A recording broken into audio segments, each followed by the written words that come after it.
कोई भी सरकार जब चलती है तो संविधान के मुताबिक चलती है।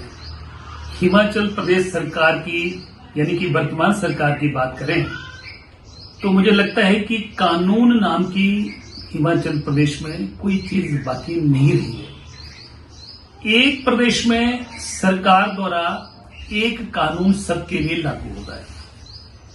जब भी कोई नोटिफिकेशन करती है सरकार तो सबके लिए इंप्लीमेंट होता है। हिमाचल प्रदेश में 2022 में जब चुनाव हुए तो हिमाचल प्रदेश में कांग्रेस पार्टी ने प्रदेश की जनता के साथ 10 गारंटियों का वायदा किया, जिसमें एक गारंटी का मैं आज जिक्र कर रहा हूं कि हर महिला को जो कि 18 साल की उम्र से लेकर 60 साल की उम्र तक है उसको हर महीने 1500 रुपया दिया जाएगा। कोई शर्त कोई कंडीशन तब लागू इन्होंने ना करने की बात की। अब जबकि सरकार बने हुए 2.5 साल से ज्यादा का अरसा हुआ और प्रदेश के मुख्यमंत्री मुझे लग रहा है कि पहली दफा किसी लोकतांत्रिक देश में हो रहा है कि 1500 रुपए का जो वायदा किया वो वायदा तो पूरा नहीं हो रहा है। 22 के चुनाव हुए उसमें वायदा किया, 24 में उपचुनाव हुए उसमें लोग महिलाओं के फार्म भराए गए। आज महिलाएं ठगा ठगा सा महसूस कर रही हैं, वो अलग विषय हो गया।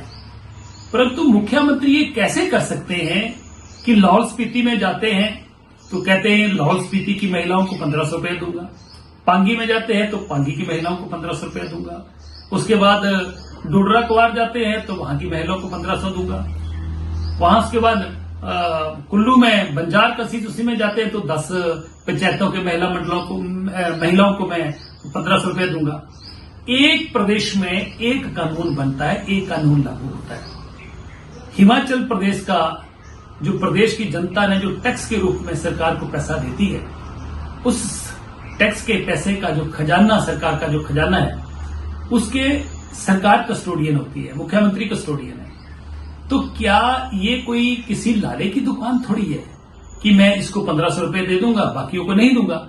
समानांतर कानून जो है प्रदेश में बनता है, परंतु इस सरकार में कोई कानून नाम की चीज नहीं है। प्रदेश की महिलाएं अपने आप को इस सरकार में खूब ठगा ठगा सा महसूस कर रही हैं, वायदा खिलाफी हुई है। दूसरा मैं कहना चाहता हूं कि एक ही प्रदेश में कई तरह की चीजें हो रही हैं। अभी देखिए कि 2024 में जो देहरा का उपचुनाव हुआ उसमें 66 महिला मंडलों को कोड ऑफ कंडक्ट में हिमाचल प्रदेश के जो कांगड़ा कोऑपरेटिव बैंक है वहां से 66 महिलाओं को लगभग 33 लाख रुपया जो है वो कांगड़ा बैंक द्वारा कोड ऑफ कंडक्ट में वोटर को लुभाने के लिए, वोट खरीदने के लिए इस सरकार ने मुख्यमंत्री के दबाव में किया, बैंक ने पैसे दिए जो कि इलीगल है।